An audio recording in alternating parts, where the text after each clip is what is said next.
नमस्कार दोस्तों, स्वागत है आपका माया ऐप पर। माया ऐप के तहत बॉलीवुड फ्लैशबैक में आज हम बात करने वाले हैं एक बहुत ही खूबसूरत एक्ट्रेस के बारे में, जिन्होंने अपने खूबसूरती के दम पर बॉलीवुड में अपने फैंस के दिलों में जगह बना लिया था।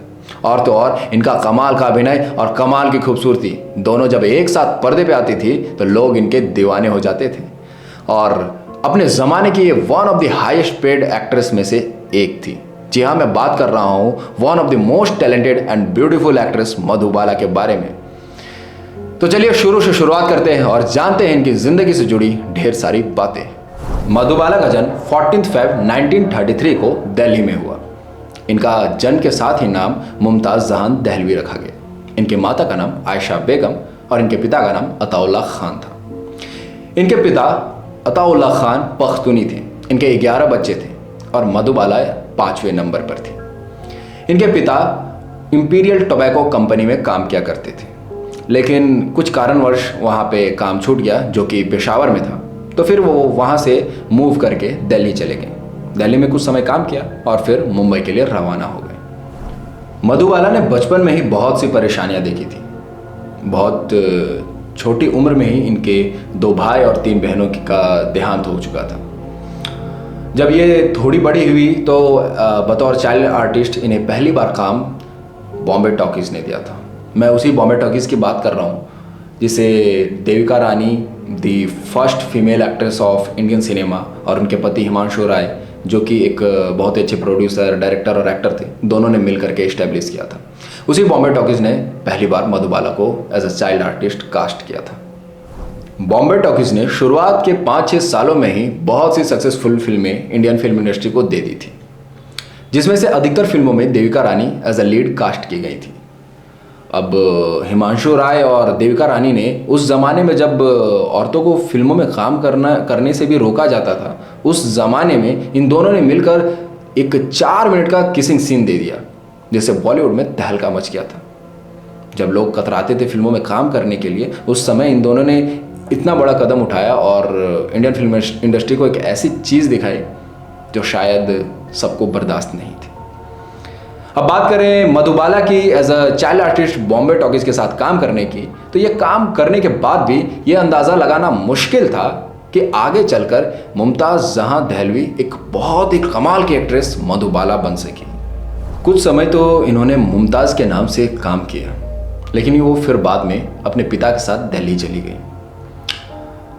इन्होंने सोचा नहीं था कि आगे फिल्मों में कोई स्कोप होगा या कुछ, ये आगे काम कर पाएंगे भी या नहीं, क्योंकि इनकी लाइफ की जो पहली फिल्म थी 1942 में आई बसंत थी। उसके बाद इन्होंने कई फिल्मों में एज अ चाइल्ड आर्टिस्ट काम किया, लेकिन उनसे इतने पैसे नहीं आते थे कि घर की दिक्कतें कम हो सके, घर में पैसे अच्छे खासे आ सके।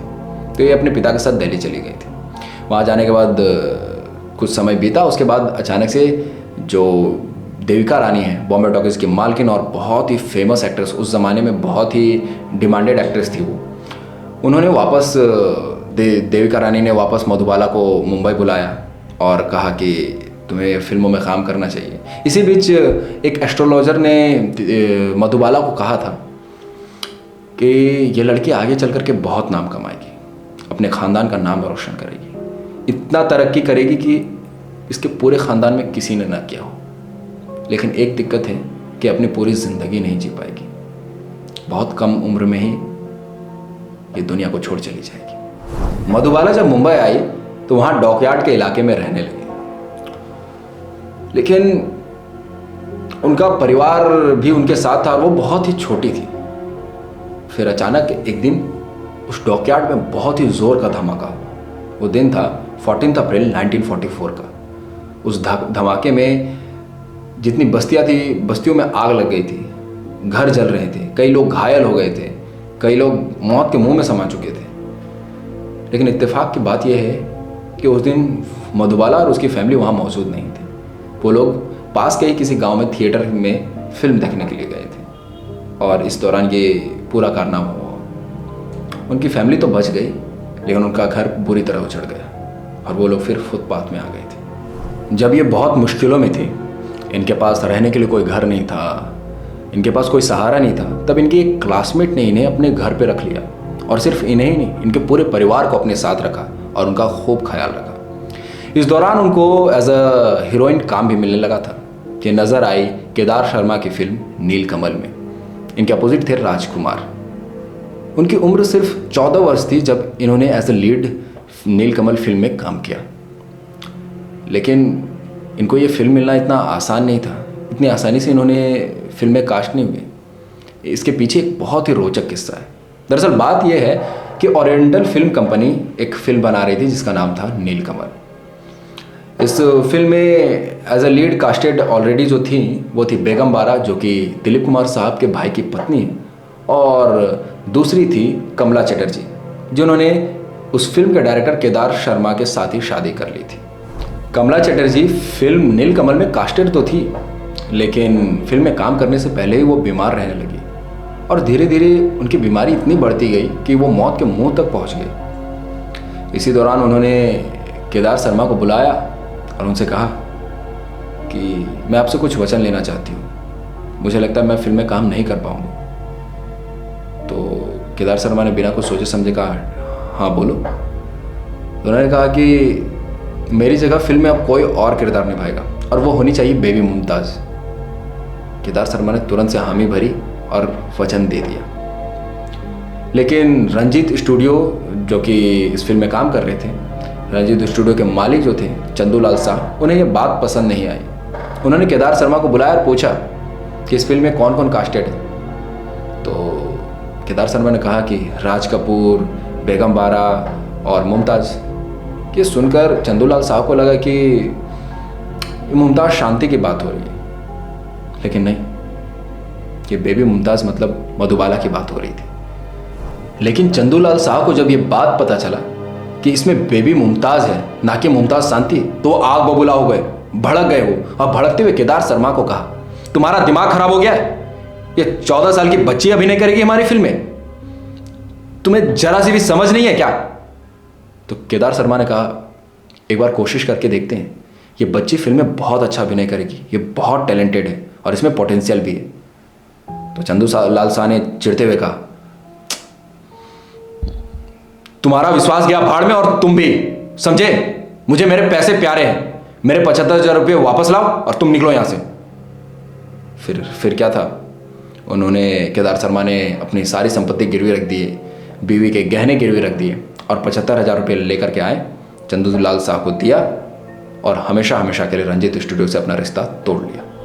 लेकिन इतना कुछ होने के बाद भी केदार शर्मा के दिमाग से ये नीलकमल की बात नहीं गई और आखिरकार ये फिल्म बनकर आई और बहुत अच्छी बनी। और इस फिल्म के साथ ही मुमताज़ जहान दहलवी बन गई मुमताज़ और दुनिया के दिलों को जीत लिया। इस फिल्म में मुमताज़ जहान दहलवी के साथ साथ the showman of Indian film industry Raj Kapoor साहब भी थे। राज कपूर साहब की ये पहली फिल्म थी और दोनों ने मिलकर क्या कमाल का अभिनय किया कि फिल्म में 4 चांद लग गए और मधुबाला का नाम ऐसे लोग लेने लगे जैसे कि जप रहे हो। फिल्म नीलकमल के बाद इन्होंने काम किया अशोक कुमार के साथ। फिल्म थी महल। इस फिल्म में पहले कास्टेड थी सुरैया, लेकिन आखिरकार कमल अमरोही ने मधुबाला को इस फिल्म में मौका दिया और मधुबाला ने क्या खूब काम करके दिखाया। इतना अच्छा काम किया कि यह फिल्म लोगों को बहुत पसंद आई और फिर मधुबाला को पीछे मुड़कर देखने की ज़रूरत नहीं पड़ी। इसके बाद एक से एक कई फिल्में मधुबाला ने फिल्म इंडस्ट्री को दी, जैसे कि दुलारी, बेकसूर, बादल, तराना और आखिरकार इनकी ज़िंदगी में आई फिल्म ज्वार भाटा। यह फिल्म दिलीप कुमार साहब की पहली फिल्म थी और इस फिल्म को बॉम्बे टॉकीज की मालकिन देविका रानी ने ही दिलीप कुमार साहब को दिलवाया था। फिल्म ज्वार भाटा के जरिए ही दोनों आपस में पहली बार मिले थे और इनकी मुलाकात धीरे धीरे प्यार में बदलने लगी थी और ये प्यार धीरे धीरे इतना बढ़ने लगा था, इसके चर्चे इतने बढ़ने लगे थे कि लोगों को लगा कि अब मधुबाला और दिलीप कुमार आपस में शादी कर लेंगे।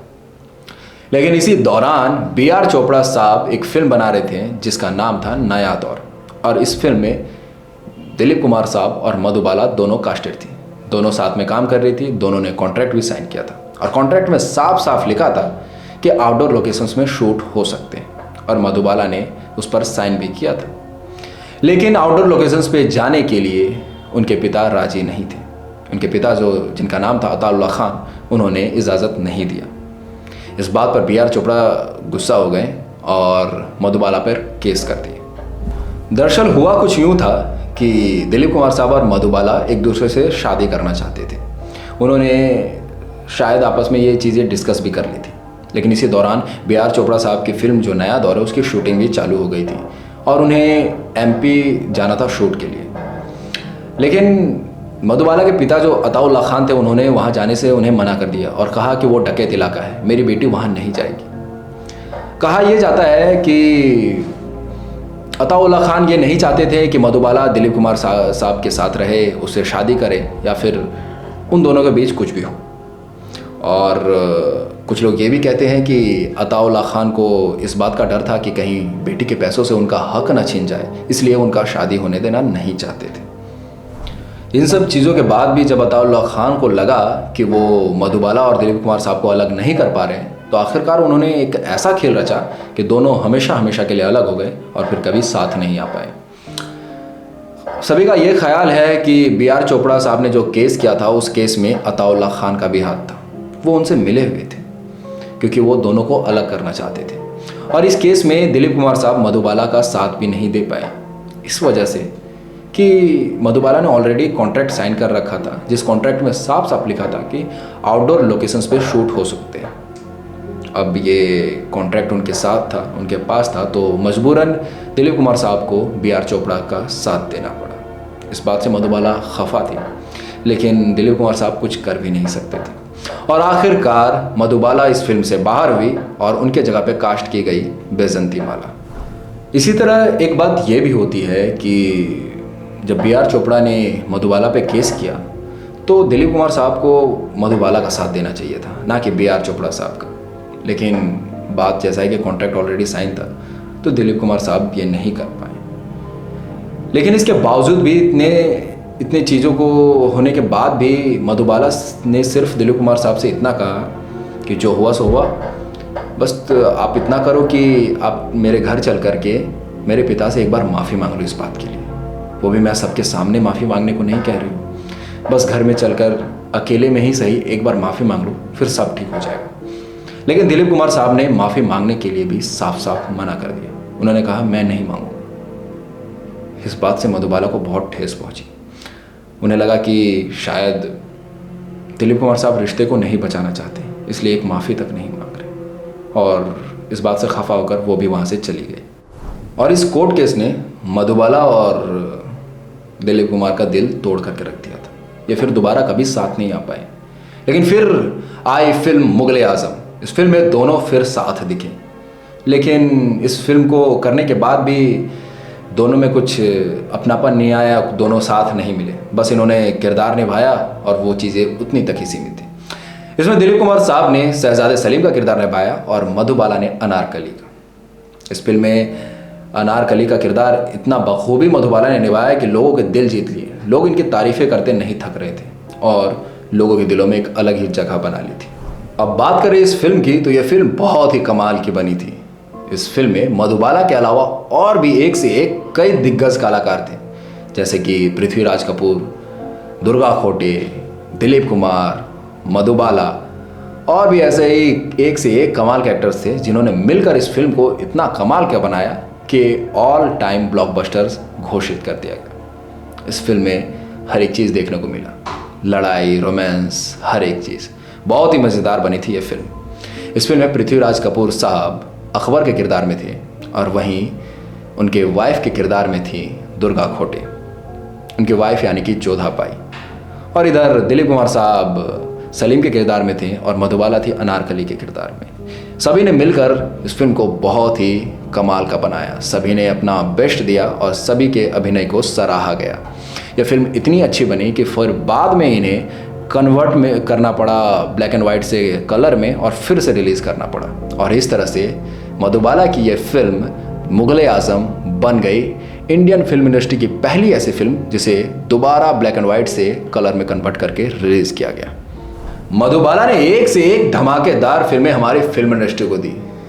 अब बात करेंगे फिल्मों की फहरिस्त की, तो इसमें जो सबसे पहला नाम आता है वो है बसंत का, जो कि 1942 में रिलीज हुई और इसमें लीड में थे मुमताज़, शांति, मधुबाला, उल्लास और कानू राय।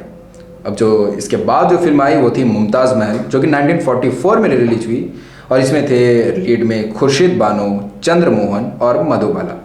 फिर आई धन्ना भगत, जो कि 1945 में रिलीज हुई और इसमें लीड में थे कमला चटर्जी, मधुबाला और कमल जमींदार।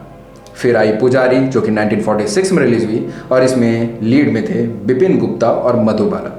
फिर आई फुलवारी, जो कि 1946 में रिलीज हुई और इसमें लीड में थे मोतीलाल, खुर्शीद, मधुबाला और दीक्षित।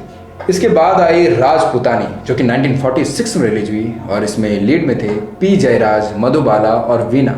फिर आई नीलकमल, जो 1947 में रिलीज हुई, इसमें लीड में थे बेगम पारा, राज कपूर और मधुबाला। फिर आई मेरे भगवान, जो कि 1947 में रिलीज हुई, इसमें लीड में थे मधुबाला, सुरेंद्र और वस्ती।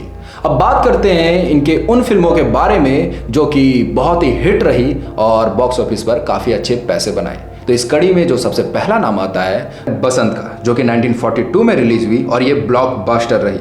फिर आया इम्तिहान, जो कि 1949 में रिलीज हुई और ये हिट रही। फिर आई महल, जो कि 1949 में रिलीज हुई और ये सुपर हिट रही।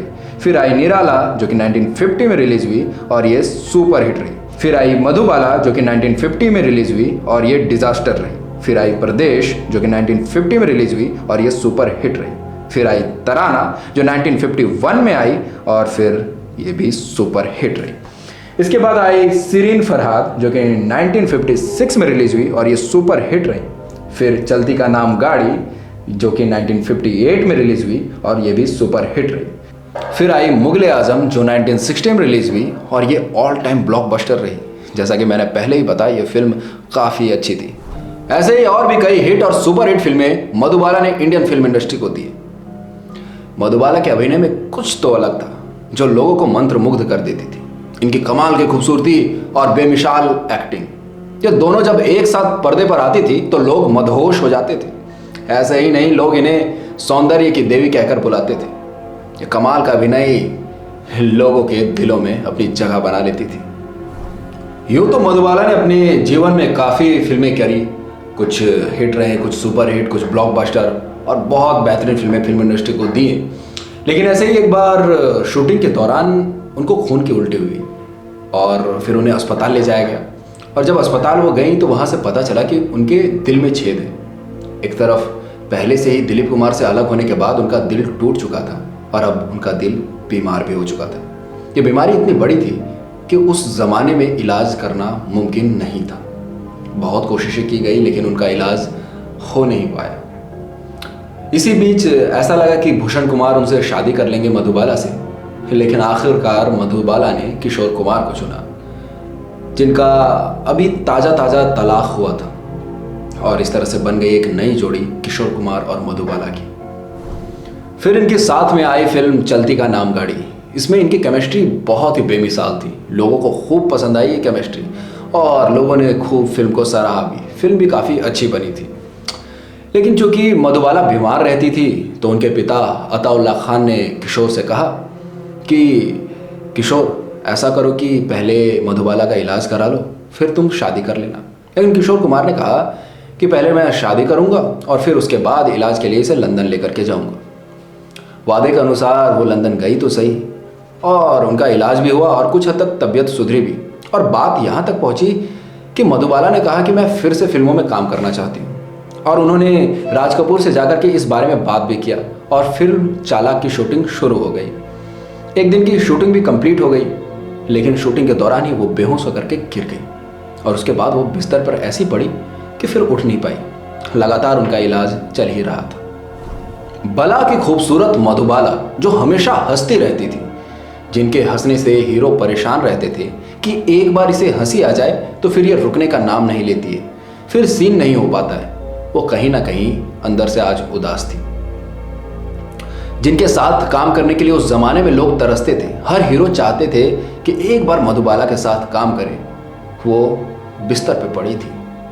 महज 36 साल की उम्र में वो दुनिया को अलविदा कह के चली गई। जिनका व्यक्तित्व इतना अच्छा था कि उन्होंने कितने ही लोगों के दिल जीते थे, वो आज अपने ही दिल से हार गए। 23 फरवरी 1969 को उनका देहांत हो गया, लेकिन वो मरकर भी अपने फैंस के दिलों में अमर हो गई। ऐसी थी उनकी व्यक्तित्व और ऐसी थी उनकी कहानी। तो चलिए अगली बार बात करेंगे बॉलीवुड फ्लैशबैक के तहत अगले किसी नए टॉपिक पे और जानेंगे किसी शख्स के जीवन से जुड़ी रूपरेखा के बारे में। तो अगली बार मिलते हैं नए टॉपिक के साथ। तब तक के लिए अगर आपको वीडियो अच्छा लगा हो तो इसे लाइक करें, ये जानकारी लोगों के साथ शेयर करें, हमारे चैनल को सब्सक्राइब करें। और अगर आपको ऑडिशन से जुड़ी अपडेट्स चाहिए, चाहे आपको सिंगिंग के ऑडिशंस चाहिए, डांसिंग के चाहिए या फिर एक्टिंग के, तो प्ले स्टोर पर जाकर के माया ऐप को इंस्टॉल करें, उसमें आपको सारी जानकारी मिल जाएगी। तो चलिए मिलते हैं अगली बार अगले टॉपिक के साथ। तब तक के लिए बाय बाय, टेक केयर।